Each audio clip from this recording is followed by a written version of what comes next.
السلام عليكم. اليوم حضر معكم وصفة مافل الكفتة والبيض.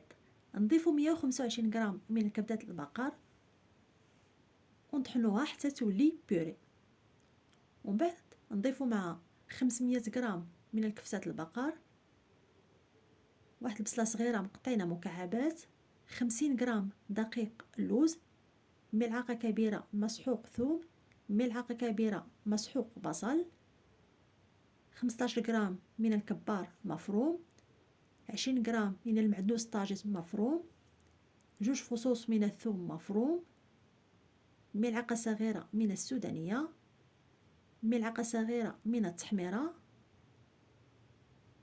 2 معالق كبار من لاموطارد، تقريبا 30 غرام الابزار، الملحة، ونخلطوا الكل ونحاولوا نخلطوا بيدينا احسن.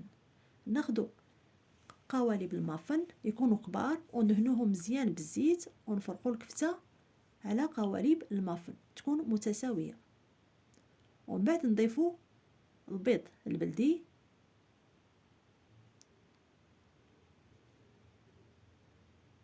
ونغلقوه بشرائح اللحم تتساعد باش تحتفظ على الرطوبة وما ينشفش لينا.